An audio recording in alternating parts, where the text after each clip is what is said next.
محترم بھائیوں، معراج النبی صلی اللہ علیہ وسلم کے حوالے سے کچھ گزارشات کی تھی۔ معراج النبی یعنی نبی صلی اللہ علیہ وسلم کو اللہ تبارک و تعالیٰ نے جو ایک رات یا رات کے کچھ حصے میں مسجد حرام سے مسجد اقصیٰ اور پھر مسجد اقصیٰ سے ساتوں آسمانوں کی سیر کروائی، یہ اللہ کی طرف سے ایک بہت بڑا انعام تھا اور پیارے پیغمبر صلی اللہ علیہ وسلم کا یہ معجزہ عظیم ہے۔ معجزہ اس لفظ کو کہتے ہیں کہ جو دیکھنے والے کو عاجز کر دے، دیکھنے والے کو اس بات پہ یقین ہی نہ ہو، وہ کہے کہ یہ کام ہو سکتا ہی نہیں، اور وہاں پہ انسان کی عقل، انسان کی سائنس، انسان کی ٹیکنالوجی، وہ ساری کی ساری چیزیں جس جگہ پہ بے بس ہو جائے اور عاجز کر دے اور وہ کام اچانک رونما ہو جائے، اس کو معجزہ کہا جاتا ہے۔ تو یہ عمل بھی نبی صلی اللہ علیہ وسلم کا معجزہ ہے، اور معجزہ ہوتا اللہ تبارک و تعالیٰ کے حکم سے ہے۔ کرامت یا معجزہ اس میں نبی یا ولی کا اپنا ذاتی کوئی اختیار نہیں ہوتا کہ بندہ سمجھے کہ نہیں شاید یہ نبی کا صلی اللہ علیہ وسلم کا اپنا اس میں عمل دخل ہے کہ آپ نے کہا کہ میں ایسے کر دوں گا ہو گیا، نہیں میرے بھائیوں، یا کرامت ولی کا اس میں اپنا عمل دخل ہوتا ہے، نہیں، یہ کام کرتا اللہ ہے، اور اللہ کے نبی کو بھی پتہ نہیں ہوتا کہ یہ کام ہوگا یا نہیں ہوگا۔ وہ اپنے اللہ کا محتاج ہوتا ہے، اپنے رب کا محتاج ہوتا ہے، اللہ سے التجا کرتا ہے، یا اللہ سے التجا نبی نہ بھی کرے، اللہ خود اس نبی کی نبوت کو ثابت کرنے کے لیے یہ اللہ ایسے واقعات رونما کرواتا ہے جو کہ انسان کی عقل کو عاجز کر دیتے ہیں، اس لیے ان کو معجزہ کہا جاتا ہے، معجزات۔ تو یہ بھی نبی صلی اللہ علیہ وسلم کا ایک معجزہ ہے۔ جیسے انگلیوں سے، آپ کے ہاتھ کی انگلیوں سے پانی نکلا، یہ بھی ایک معجزہ ہے۔ اب یہاں پہ کسی انسان کی عقل کام نہیں کرے گی، کوئی ٹیکنالوجی اس کو ماننے کے لیے تیار نہیں ہے کہ ہاتھوں سے پانی کیسے نکل آیا، اور پھر پانی بھی اتنا کہ جس کو پورے لشکر نے پیا، سواریوں نے پیا اور خود اس کو استعمال بھی کیا، یہ معجزہ ہے۔ اسی طرح یہ بھی معجزہ ہے کہ اللہ تبارک و تعالیٰ نے رات کے حصے میں یا ایک رات میں اپنے نبی کو مسجد حرام سے مسجد اقصیٰ اور مسجد اقصیٰ سے پھر ساتوں آسمانوں کی سیر کروائی۔ انسان کی عقل نہیں مانتی، انسان کو اللہ نے عاجز کر دیا یہ بات سنا کر، تو لہٰذا یہ معجزہ ہے۔ چلے باقی باتیں میں نے پچھلے خطبے کے اندر کچھ عرض کر دی تھی۔ نبی صلی اللہ علیہ وسلم ساتوں آسمانوں پر مختلف انبیاء علیہم السلام سے، یعنی نبی ابراہیم، نبی یحییٰ، نبی عیسیٰ اور نبی ہارون، نبی ادریس، نبی موسیٰ اور نبی ابراہیم علیہم السلام، اور جد الانبیاء اور یعنی ابو البشر سیدنا آدم علیہ السلام سب سے ملاقات کرنے کے بعد جب پیارے پیغمبر سدرۃ المنتہا تک پہنچے، سدرۃ المنتہا تک پہنچے، اب وہاں پر اللہ تبارک و تعالیٰ نے فرمایا کہ میرے نبی کو میرے قریب کرو، اور کتنا قریب کیا؟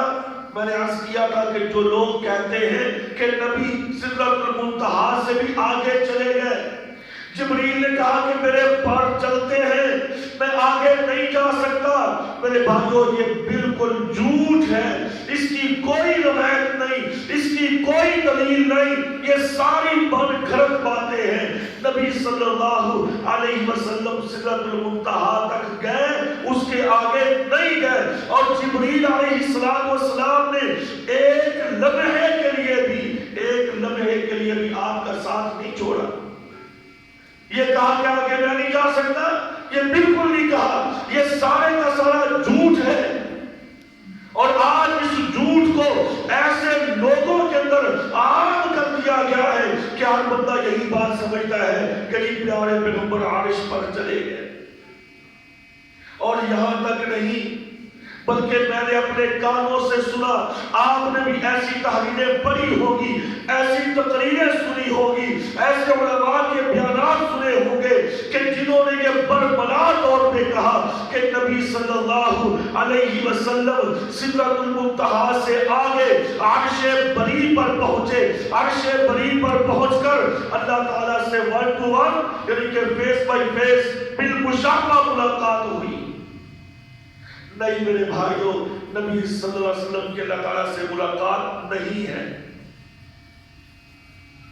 وہ اللہ تبارک و تعالیٰ کا عرش لا تدرکہ الابصار وہو یدرک الابصار، اللہ نے کہا دنیا کی کوئی آنکھ، کوئی طاقت ایسی نہیں ہے کہ جو اپنے اللہ کا ادراک کر سکے، اپنے اللہ کو دیکھ سکے۔ وہو یدرک، وہ اللہ ساری مخلوقات کو دیکھ رہا ہے۔ لا تدرکہ، یہ قرآن مجید کی آیت ہے، یا تو قرآن روز باللہ جھوٹ بولتا ہے، یا پھر مولوی صاحب یا یہ بات بیان کرنے والا جھوٹ بولتا ہے۔ اللہ کا قرآن کہتا ہے کہ اللہ کو کوئی آنکھ نہیں دیکھ سکتی۔ یہ دنیا کی آنکھ، کسی انسان کی آنکھ، نبی موسیٰ علیہ السلام نے بڑا اصرار کیا، بڑی مشہور بات ہے، میں بات کو ذرا آگے چلانا چاہتا ہوں۔ بڑا اصرار کیا، یا اللہ میں تجھ سے باتیں کرتا ہوں، تو مجھ سے باتیں کرتا ہے، تو نے مجھے خود کہا کلم اللہ موسیٰ تکلیما، میں نے موسیٰ علیہ السلام سے باتیں کی، یا اللہ بڑا مقام دیا۔ اور اللہ کے نبی موسیٰ علیہ السلام اللہ کے بڑے لاڈلے سے پیغمبر تھے، یعنی انہوں نے بڑی تکلیفیں بھی اٹھائیں اور بہت زیادہ مصیبتیں بھی جھیلی۔ تو یا اللہ میں تجھ سے بات کرتا ہوں، میرا دل کرتا ہے کہ میری تجھ سے ملاقات بھی ہو جائے۔ اللہ نے فرمایا کہ میرے نبی تو یہ اصرار نہ کر۔ جب نبی کا اصرار بڑھ گیا کہ اللہ میں تجھے دیکھنا چاہتا ہوں، میں اس کے بغیر نہیں رہ سکتا، اللہ نے فرمایا کہ پھر میرے نبی تو مجھے ڈائریکٹ تو دیکھ سکتا ہی نہیں، یہ تو تیری آنکھ میں نے بھی طاقت رکھی نہیں ہے۔ ہاں اگر تو اصرار کرتا ہے تو پھر ڈائریکٹلی نہیں، انڈائریکٹ میں اپنا دیدار پہاڑ کو کراتا ہوں۔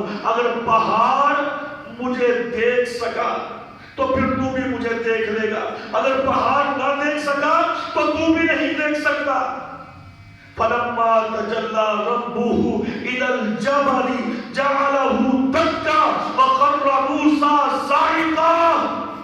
اللہ نے فرمایا کہ فَلَمَّا تَجَلَّى، میں نے کہا نبی تو پتھر کو دیکھ، تو پہاڑ کو دیکھ، اتنا مضبوط پہاڑ۔ اللہ نے معمولی سا پردہ سرکایا، معمولی سا پردہ ہٹایا، اپنے پہاڑ کو کہا کہ پہاڑ تو مجھے دیکھ۔ حالانکہ یہ پہاڑ اتنا مضبوط ٹھوس اور پھر جاندار بھی نہیں، اللہ نے معمولی سا دیدار۔ تجلا کہتے ہیں سوئی کی جو نوک ہوتی ہے۔ اب سوئی کی نوک کتنی بڑی یہ تو ہم سبھی جانتے ہیں، سوئی کی نوک کے برابر اللہ نے اپنے پردوں کو پیچھے کیا، پہاڑ کے سامنے اپنا جلوہ دکھلایا۔ فَلَمَّا تَجَلَّى رَبُّهُ إِلَى الْجَبَلِ جَعَلَهُ دَكًّا۔ اللہ کا قرآن کہتا ہے کہ پہاڑ اللہ کی معمولی سی تجلی برداشت نہ کر سکا، جعلہ دکا، پہاڑ جل گیا، ریزہ ریزہ ہو گیا، پہاڑ گر گیا۔ فلما خر موسیٰ صاعقا، اور موسیٰ علیہ السلام بے ہوش ہو کر گر گئے. فلما افاقا، جب اللہ تبارک و تعالیٰ نے، مفسرین نے یہاں پہ بات لکھی ہے کہ نبی موسیٰ علیہ السلام تقریباً 1 ہفتہ یا کم و بیش وہیں پہ بے ہوش پڑے رہے. جب آپ فلما افاقا، جب اللہ نے آپ کو افاقہ دیا، یعنی آپ ہوش میں آئے، تو پھر آپ نے کہا قال انی تبت، یا اللہ میں اپنے الفاظ سے توبہ کرتا ہوں. میں جو میں نے الفاظ کہے تھے، جو میں اصرار کر رہا تھا بار بار کہ اللہ میں تجھے دیکھنا چاہتا ہوں، تجھے دیکھنا چاہتا ہوں، یا اللہ میں اس سے اپنے الفاظ کا اعادہ کرتا ہوں، الفاظ واپس لیتا ہوں، میں رجوع کرتا ہوں. یا اللہ تو نے جو کہہ دیا میں نے قبول کر لیا، بس میں تجھے نہیں دیکھ سکتا. پیارے پیغمبر فرماتے ہیں صلی اللہ علیہ وسلم، آپ نے فرمایا کہ لوگوں قیامت کے دن اللہ اپنا دیدار ایمان والوں کو کروائیں گے، جنتی لوگوں کو اللہ اپنا دیدار کروائیں گے. صحابہ اکرام نے کہا یا رسول اللہ صلی اللہ علیہ وسلم یہ کیسے ممکن ہے؟ وہاں تو اتنی بڑی تعداد ہوگی، رش بڑھ جائے گا، بھیڑ زیادہ ہو جائے گی، ہم اللہ کا دیدار کرنے میں تنگی محسوس کریں گے. آپ نے فرمایا چاند کو دیکھتے ہو؟ جی دیکھتے ہیں. کبھی کسی نے رش، کبھی کسی نے بھیڑ، یا کبھی کسی نے زیادہ تنگی محسوس کی ہے؟ کہا نہیں، ہر بندہ آسانی کے ساتھ دیکھ سکتا ہے. فرمایا ایسے ہی میرا رب اپنے بندوں کو، ایمان والوں کو اپنا دیدار کروائے گا، اور کسی کے لیے کوئی پریشانی نہیں ہوگی. لیکن دنیا میں اللہ نے کسی کو اپنا دیدار نہیں کروایا. ما کان لبشر، سورہ شورى ہے 25واں پارہ ہے، ما کان لبشر ان یکلمہ اللہ الا وحیا او من وراء حجاب. اللہ نے فرمایا کہ یہ ممکن ہی نہیں ہے کہ کوئی بندہ یہ بات کرے کہ میں نے اللہ سے بات کر لی. کوئی آدمی یہ کہے اللہ نے ڈائریکٹ مجھے یہ احکامات دیے. اللہ فرماتا ہے نہیں، یا تو وحی کے ذریعے، یا اللہ پردے کے پیچھے سے، جیسے نبی موسیٰ علیہ السلام سے اللہ نے کلام کیا، لیکن پردے کے اندر کتنے بے شمار پردے ہیں. نبی موسیٰ علیہ السلام زمین پر، اللہ عرش پر، اللہ پردوں کے اندر اپنے نبی سے بات کر رہے ہیں. او یرسل رسولا، یا اللہ نے اپنے کسی بھی نبی کی طرف اپنا کوئی نمائندہ، اپنا کوئی رسول بھیجا، اپنا پیغام دے کر کہ میرا یہ پیغام میرے فلان نبی تک پہنچا دو. تو نبی صلی اللہ علیہ وسلم نے فرمایا کہ میں سدرۃ المنتہا تک گیا، بس اس کے آگے میں نہیں گیا. اور بھائیوں جو بات کہی جاتی ہے وَالنَّجْمِ إِذَا هَوَى مَا ضَلَّ صَاحِبُكُمْ وَمَا غَوَى وَمَا يَنطِقُ عَنِ الْهَوَى إِنْ هُوَ إِلَّا وَحْيٌ يُوحَىٰ. یہ ساری سورت پڑھتے جائیے، سورہ نجم ہے. آگے جا کے اللہ فرماتے ہیں، اللہ نے فرمایا کہ وَلَقَدْ رَآهُ نَزْلَةً أُخْرَىٰ. میرے نبی صلی اللہ علیہ وسلم نے دوسری مرتبہ دیکھا اس کو. کس کو؟ جبریل کو علیہ السلام کو.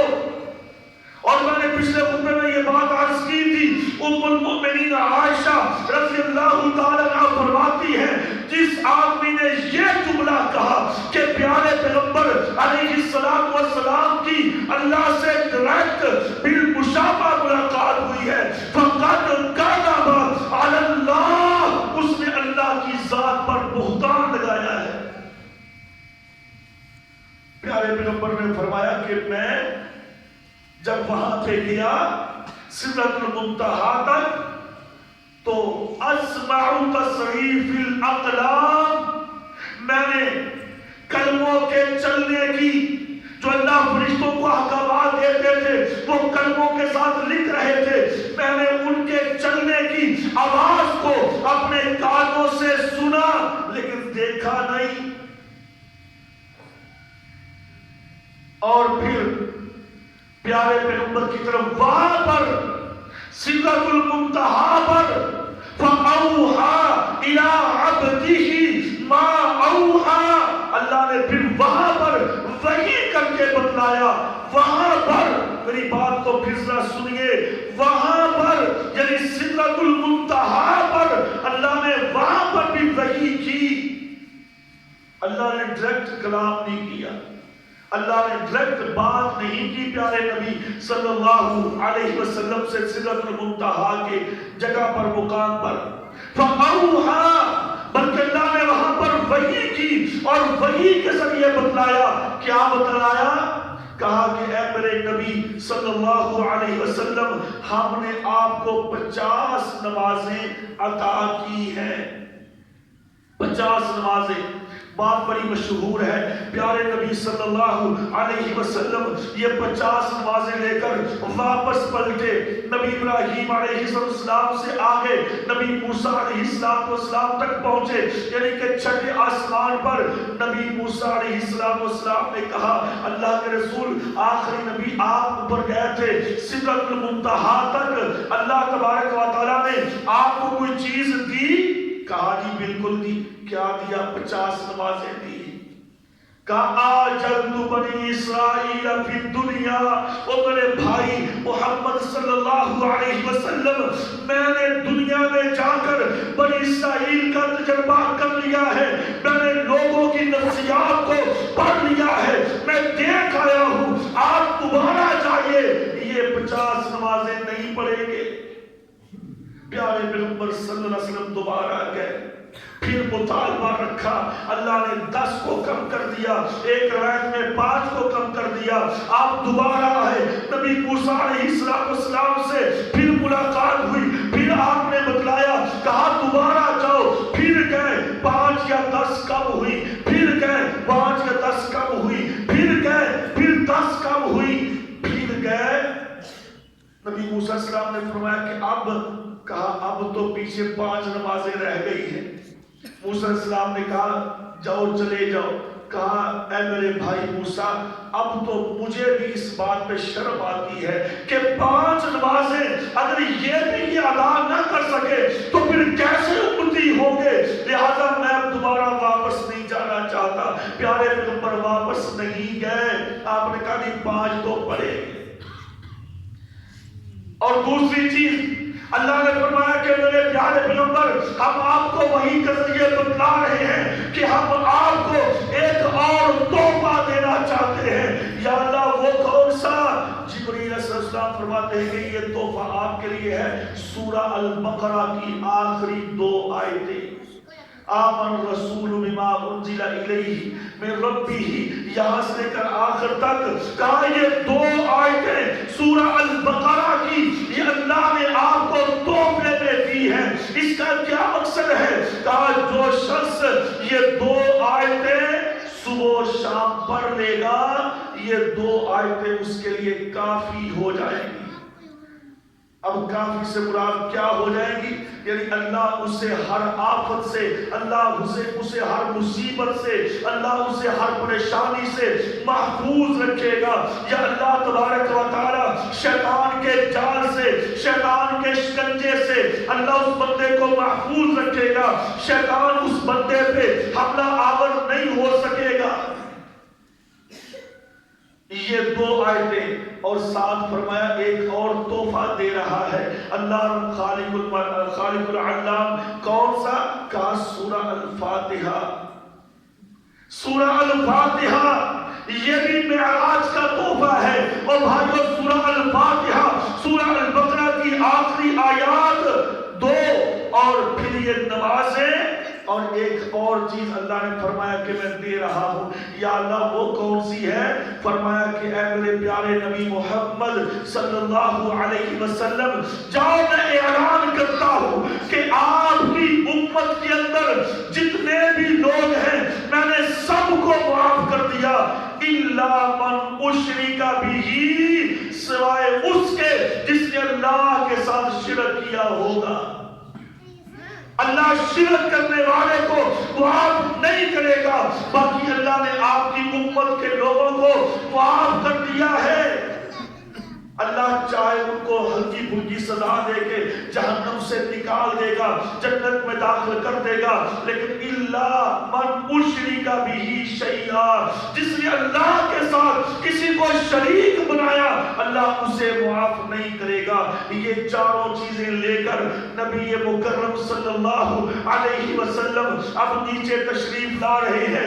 آپ نے فرمایا کہ جب میں آ رہا تھا تو راستے کے اندر میری ملاقات جبریل علیہ السلام نے کچھ لوگوں سے کروائی، کچھ مشاہدات دیکھے۔ کون کون سے؟ آپ نے فرمایا میں چلا جبریل کے ساتھ جنت کے اندر اور میں نے دیکھا ایک طرف سے ایک محل ہے، اس میں سے بڑی اعلیٰ قسم کی خوشبو آ رہی ہے کہ جس کا میں نے کبھی تصور نہ کیا تھا۔ میں نے کہا جبریل یہ کس کا محل ہے، یہ کون ہے؟ کہا اللہ کے رسول صلی اللہ علیہ وسلم یہ وہ عورت ہے جو فرعون کی بیوی کو کنگھی کیا کرتی تھی، اس کے گھر کا کام کاج کیا کرتی تھی۔ اس کا نام ماشطہ، مشاطہ بھی کہتے ہیں، اس کا معنی بھی کنگھی کرنے والا ہوتا ہے۔ ماشطہ اس کا معنی بھی کنگھی کرنے والا ہوتا ہے۔ کہا یہ وہ عورت ہے جو فرعون کے گھر میں کنگھی کیا کرتی تھی، اس کی عورت تھی، اس کے کام کاج کیا کرتی تھی۔ اس بے ایمان فرعون کو جب پتا چلا کہ اس عورت نے اللہ کو الہ مان لیا ہے، ایک اللہ کو اپنا مشکل کشا تسلیم کر لیا ہے، اور وقت کے فرعون کی اس نے نافرمانی کر دی ہے، کہا تو رب نہیں، رب عرش والا ایک الہ ہے۔ جب اسے پتا چلا اس نے تکلیفیں دینا شروع کی۔ بات اختصار کے ساتھ کرتا چلا جاؤں، بڑی تکلیفیں دی، بڑی مصیبتوں کے اندر اس کو ڈھالا، بڑی پریشانیوں میں اس کو ڈال دیا۔ آخرکار اس نے کہا لاؤ یہ اسلام نہیں چھوڑتی، یہ اپنا دین نہیں چھوڑ رہی، یہ نبی موسیٰ کے رب کو نہیں چھوڑ رہی، لے آؤ اسے۔ ایک آگ جس میں ایک تیل کی دیگ جس کے اندر تیل ڈال کر آگ کے اوپر رکھ کے اس کو بھڑکایا گیا، تیل کو گرم کیا گیا، جیسے پکوڑے نکالے جاتے ہیں، کوئی چیز فرائی کی جاتی ہے۔ جب اس طرح سخت گرم تیل ہو گیا، کہا ہاں میرے گھر کی نوکرانی میری لونڈی بتلا مجھے اپنا رب مانتی ہے یا نہیں؟ اس نے کہا فرعون تجھ کا تو میں نے صاف کہہ دیا ہے کہ میرا رب عرش والا ہے، تو رب نہیں ہو سکتا۔ کہا پکڑو اس کے بچے کو، پکڑ کر اس آگ میں پھینک دو، اس تیل میں پھینک دو۔ ماں کی ممتا کے سامنے، ماں کی آنکھوں کے سامنے اس کے ایک معصوم بچے کو پکڑا، ماں کے سامنے اس تیل میں پھینک دیا، زندہ بچہ جل کے کوئلہ ہو گیا۔ ماں کی آنکھوں سے آنسو ٹپک آئے، لیکن پھر بھی اپنی توحید پر، ایمان پر، اسلام پر مضبوط طرح آور کی طرح کھڑی ہے، قدم ڈگمگائے نہیں، متزلزل نہیں ہوئے۔ اور اس نے کہا اب بھی وقت ہے، تیری جان بخش دوں گا، اسلام کو چھوڑ دے۔ اس نے کہا یہ بھول جا۔ اس نے دوسرا بچہ بھی پکڑا، اس کو بھی آگ میں پھینک دیا، وہ بھی دیکھتے ہی دیکھتے کوئلہ بن گیا۔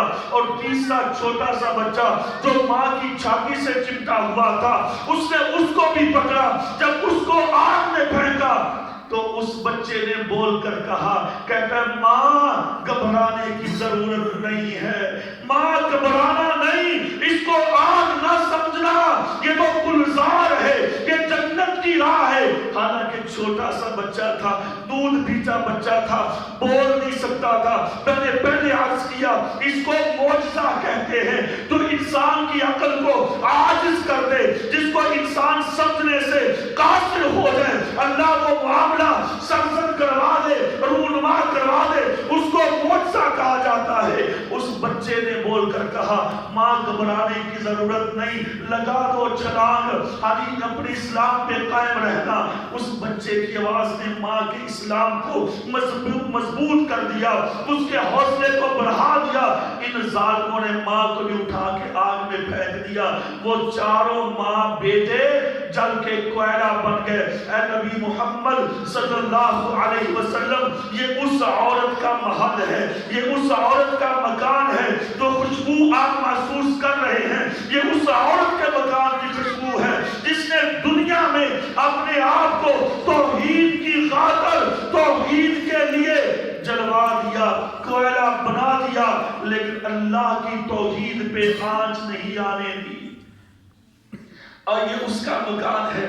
تھوڑا سا آگے چلے آپ نے فرمایا کہ میں جنت کی سیر کر رہا تھا چلتے چلتے میں نے دیکھا میرے آگے جیسے کوئی آدمی چل رہا ہے اس کے پاؤں کی آواز آتی ہے لیکن کوئی بندہ نظر نہیں آتا.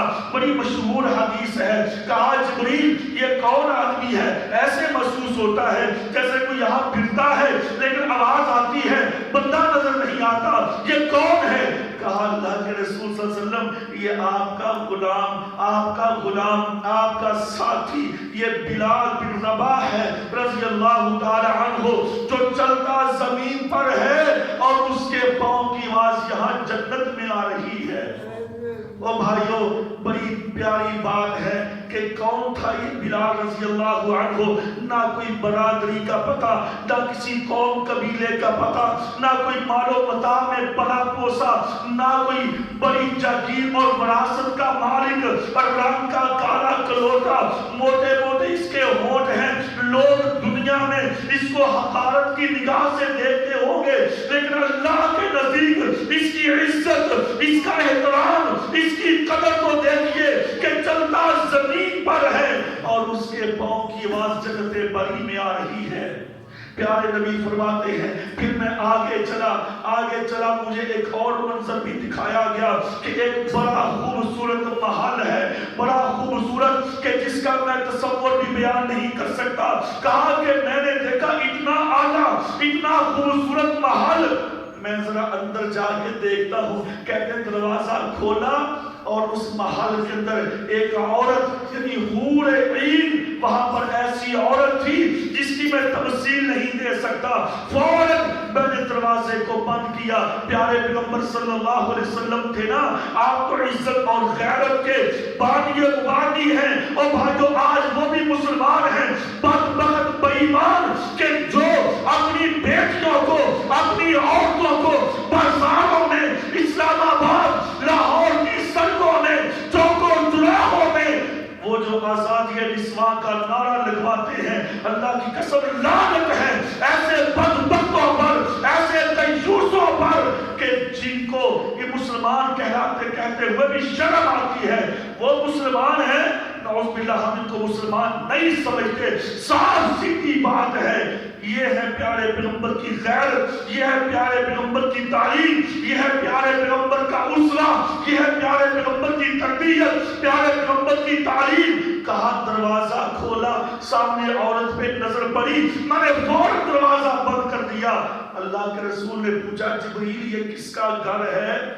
کہا اللہ کے رسول یہ آپ کے ساتھی عمر ابن خطاب رضی اللہ تعالی عنہ کا گھر ہے. وہ عمر ابن خطاب جس کو آپ نے اللہ سے مانگ کر لیا. پیارے پیغمبر کہتے ہیں جب میں واپس آیا میں نے یہ ساری بات جب عمر کو بتلائی تو عمر کی آنکھوں سے آنسو آ گئے. کہتے اللہ کے رسول آپ میرے گھر تو جاتے دیکھ کر تو آتے. کہا میرا دل کرتا تھا لیکن آگے تیری عورت تھی میں کیسے اندر جا سکتا تھا. پیارے پیغمبر کو فرماتے ہیں عمر رضی اللہ عنہ اللہ کے رسول استغفر اللہ من ذالک آپ کے پر میں کیسے ایسی بات یا ایسا شک کر سکتا ہوں. آپ نے فرمایا تو نہیں لیکن میرا اسلام اجازت نہیں دیتا. اللہ اکبر کبیرہ. آگے تھوڑا سا اور چلیے پیارے پیغمبر فرماتے ہیں صلی اللہ علیہ وسلم اب ذرا دوسرا رخ بھی دیکھیے. اس رخ کے اندر اور بھی بہت ساری مثبت باتیں ہیں. آئندہ دوسری سائڈ پہ پیارے پیغمبر کہتے میں تھوڑا سا آگے گیا میں نے ایک آدمی کو دیکھا جو خون کی نہر ہے بڑی ندی ہے اس کے اندر وہ غوطے لگا رہا ہے ڈبکیاں لے رہا ہے اور وہ ڈبکیاں لیتے لیتے اپنے آپ کو بچاتے ہوئے نہر کے کنارے پر پہنچتا ہے. نکلنے کے لیے نہر کے کنارے پر ایک آدمی بیٹھا جس کے پاس بڑے بڑے پتھر ہیں. وہ ایک پتھر اٹھاتا ہے زور سے اسے مارتا ہے اس کے سر پہ یا اس کے منہ پہ جا کے لگتا ہے اور اس پتھر میں اتنی پاور ہے اتنی اس میں قوت ہے کہ وہ پتھر اس کو دوبارہ پھر ندی کے درمیان تک دھکیل دیتا ہے، وہ پھر وہاں سے کوشش کرتا آتا ہے، اس کو پھر پتھر پڑتا ہے، وہ پھر ندی کے درمیان میں چلا جاتا ہے۔ کہا جبریل یہ کون شخص ہے جس کو اس عذاب کے اندر بار بار اس عذاب کے اندر مبتلا کیا جا رہا ہے؟ کہا اللہ کے رسول یہ سود کھانے والا ہے، سود پہ کاروبار کرنے والا، یہ لوگوں کا خون پینے والا، یہ سود پہ اپنی زندگی بسر کرنے والا، یہ وہ شخص ہے۔ میرے بھائیو اس پر ہم نے پہلے بہت ساری باتیں کی ہیں کہ آج کیسے کیسے ہماری زندگی کے اندر سود کیسے کیسے انوالو ہو چکا ہے، کیسے کیسے ہماری زندگیوں کے اندر سود کو بھر دیا گیا ہے، اللہ معاف کرے نکلنا مشکل ہو گیا ہے۔ اس کے بعد پیارے نبی فرماتے ہیں صلی اللہ علیہ وسلم، میں تھوڑا سا اور آگے گیا تو میں نے دیکھا کچھ لوگ مجھے نظر آئے جن کو اللہ تبارک و تعالیٰ نے یہ ناخن پیتل کے اور لوہے کے ان کو ناخن دیے ہوئے ہیں، اور وہ ان پیتل اور لوہے کے ناخنوں سے اپنے چہرے کو نوچ رہے ہیں، اپنے جسموں کو نوچ رہے ہیں، ان سے خون رس رہا ہے اور عجیب کیفیت ہے۔ میں نے کہا جبریل اس کا کیا معاملہ ہے، ان لوگوں کا کیا قصور ہے؟ کہا اللہ کے رسول صلی اللہ علیہ وسلم یہ وہ لوگ ہیں جو اپنے بھائیوں کی غیبت کیا کرتے تھے، اپنے بھائیوں کا گوشت کھایا کرتے تھے۔ اور میرے بھائیوں معراج النبی صلی اللہ علیہ وسلم علماء بیان کرتے ہیں، معراج کے واقعات کو بیان کیا جاتا ہے، لیکن خدا را معراج کے واقعہ صرف بیان کرنے کے لیے نہیں، اس میں سے سبق حاصل کیجئے، اس میں سے رہنمائی کیجئے۔ یہ واقعہ ہمیں کیا سکھلاتا ہے، ہمیں کیا سبق دیتا ہے؟ پیارے نبی فرماتے ہیں علیہ السلام کہ لوگ اپنے جسموں کو، اپنے چہروں کو ان ناخنوں سے نوچ رہے ہیں، گوشت نوچا جا رہا ہے، ہڈیاں نوچی جا رہی ہیں، خون بہ رہا ہے۔ کیوں؟ کس لیے کہ یہ لوگوں کی غیبت کیا کرتے تھے۔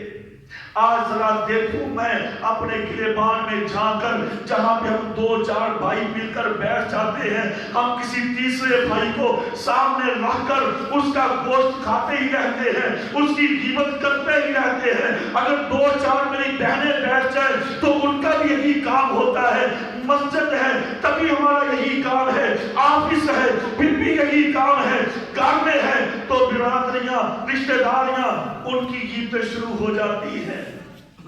میرے بھائیوں یہ معمولی باتیں جن کو ہم اگنور کرتے ہیں، حقیقت بات یہ ہے ان کا حساب دینا پڑے گا۔ اللہ اکبر کبیرہ۔ آگے چلیے، پیارے نبی فرماتے ہیں صلی اللہ علیہ وسلم، مجھے جبریل آگے لے کر گئے، میں نے دیکھا کہ ایک آدمی جس کو زمین پہ لٹایا ہوا ہے اور ایک آدمی اس کے پیچھے کھڑا ہوا ہے، اس کے ہاتھ کے اندر جیسے درانتی ہوتی ہے چارہ کاٹنے والی، ایسے درانتی اس کے ہاتھ میں ہے، ادھر بھی ہے ادھر بھی ہے، اور اس کو الٹا لٹا کر اس کے منہ کے اندر، اس کی باچھوں کے اندر وہ درانتی ڈال کر اس کو زور سے کھینچتا ہے اور اس کی یہ باچھ چیرتی جاتی ہے اور اس کی درانتی یہاں تک اس کی باچھ سے باہر نکل جاتی ہے۔ وہ چیختا چلاتا ہے، جب یہ درانتی یہاں سے باہر نکلتی ہے تو پھر وہ اس کو اس سائڈ پہ داخل کر دیتا ہے تو یہ سائڈ سگی ہو جاتی ہے، جب اس کو چیرتا ہے تو پھر یہ سائڈ سگی ہو جاتی ہے، اس میں ڈال کے اس کو پھر چیرتا ہے، تو یہ دونوں سائڈیں یہ آدمی اس کی باچھیں چیر رہا ہے۔ میں نے کہا جبریل اس کا کیا ماجرا ہے، اس کو یہ عذاب کیوں دیا جا رہا ہے؟ کہا اللہ کے رسول صلی اللہ علیہ وسلم یہ وہ شخص ہے کہ جو جھوٹ بولتا تھا اور اس کا جھوٹ آفاقی ہوتا تھا۔ آفاقی مطلب کیا ہے؟ اس کا جھوٹ پھیل جاتا تھا گاؤں میں، بستی میں، شہر میں اور دنیا میں۔ اور میرے بھائیوں آج کل اس کے اندر بہت بڑی مثال یہ میڈیا کو لے لیں آپ، میڈیا کو، کہ یہاں پر میں نے کوئی چیز میڈیا پہ جب شیئر کی تو آڈر فاڈر پوری دنیا میں پھیل گئی، اور کتنی ایسی جھوٹی باتیں ہوتی ہیں، کتنے ایسے لوگ ہیں جو اپنے روزگار کو بلیک میل کے ساتھ منسلک کرتے ہیں۔ اللہ کے لیے اپنی آخرت برباد نہ جھوٹ ہوتے ہیں، خواہ کسی کے متعلق ایک جھوٹ، ایک بہتان کر کے میں نے میڈیا پہ چھوڑ دیا اور آنن فانن وہ دنیا میں پھیل گیا، تو پیارے پیغمبر نے فرمایا کہ یہ وہ شخص ہے جس کی باتوں کو چیرا جا رہا ہے کہ تو جھوٹ بولتا تھا اسی منہ کے ساتھ، لہذا اب اسی منہ کو چیرا جا رہا ہے۔ تھوڑا سا آگے گئے، جبریل فرماتے ہیں علیہ السلام، پیارے پیغمبر اس آدمی کو دیکھیں، یہ کون ہے؟ اس کو زمین کے اوپر لٹایا ہوا ہے، اس کے سر کے اوپر ایک آدمی بڑا پتھر لے کے کھڑا ہے اور زور سے اس کے سر پہ مارا، اس کا سر کچل دیا۔ اللہ اکبر، کیسے اس کا بڑھتا بنا دیا، سر کچل دیا، اور یہ پتھر اس کے سر کو لا کے کچل کر وہ آگے لڑک کے چلا گیا۔ یہ آدمی اس کو بھاگا پکڑنے کے لیے، جب وہ پتھر اٹھا کے لایا اس کا سر پھر ٹھیک ہو گیا، پھر اس کے سر پہ مارا، اس کا سر پھر کچلا گیا، یہ پھر پتھر کو لینے گیا، اس کا سر پھر ٹھیک ہو گیا، یہ بار بار اس کو عذاب دیا جا رہا ہے۔ جبریل اس کا کیا معاملہ ہے بھائی، اس کو کیوں یہ کچلا جا رہا ہے؟ اللہ کے رسول، یہ وہ شخص ہے، اذان ہوتی تھی مسجدوں کے اندر، اذان کی آوازیں آتی تھی، لیکن یہ غفلت کی نیند سویا رہتا تھا۔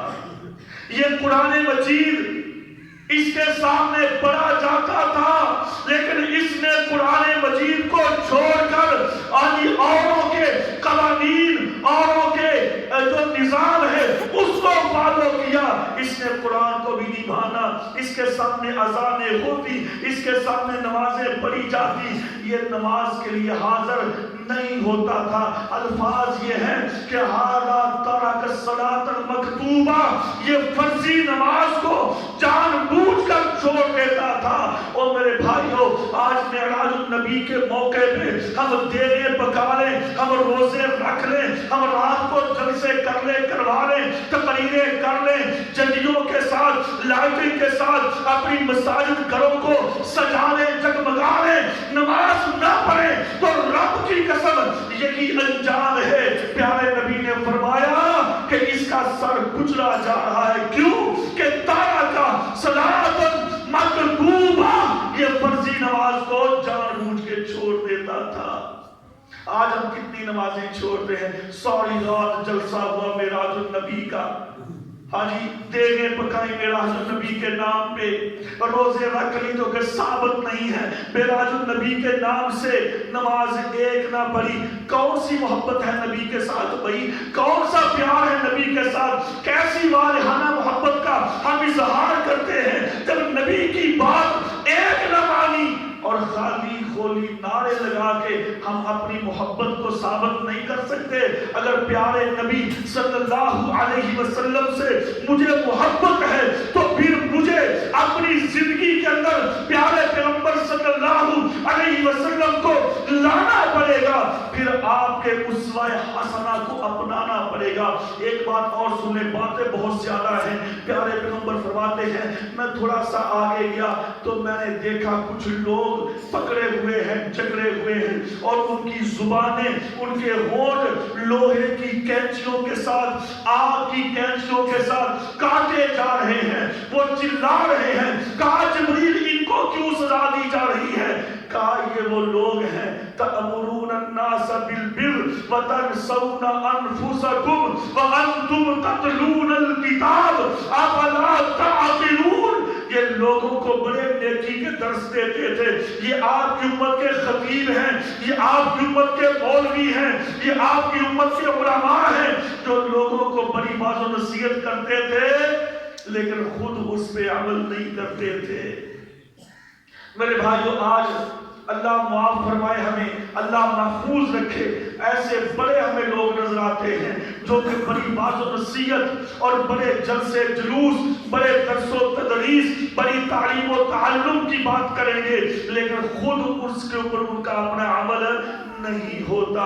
تو اس لیے ہمیں وہ بات کرنی چاہیے، ہمیں وہ تعلیم دینی چاہیے کہ جس پہ ہمارا اپنا عمل ہو۔ اب اس کا مطلب یہ نہیں کہ ہم کسی کو اچھی بات بھی نہ کریں، نہیں، یعنی کہ اگر ہم کسی کو اچھی بات کرتے ہیں پہلے خود اس پہ عمل کریں، اس اس کے بعد ہم آگے لوگوں تک اس بات کو پھیلائیں۔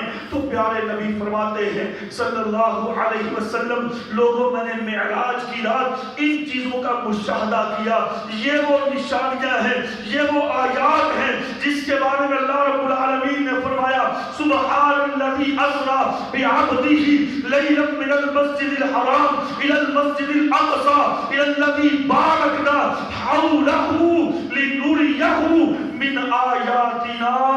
ہم نے اپنے پیارے پیغمبر کو مسجد حرام سے اقصی تک سیر کروائی، اقصی سے سدرۃ المنتہی تک، لنریہ من آیاتنا، تاکہ ہم اپنے پیارے نبی کو بڑی بڑی نشانیاں دکھلائیں۔ اور وہ یہ نشانیاں ہیں چند ایک جن کا میں نے آپ کے سامنے ذکر کیا ہے۔ تو میرے بھائیوں، معراج النبی کے اس واقعے سے ہم کو سبق حاصل کرنا چاہیے۔ اللہ ہماری زندگیوں کو اسلام کے مطابق بنا دے، اللہ عمل کرنے کی توفیق عطا فرمائے۔ وما علیہ الا البلاغ۔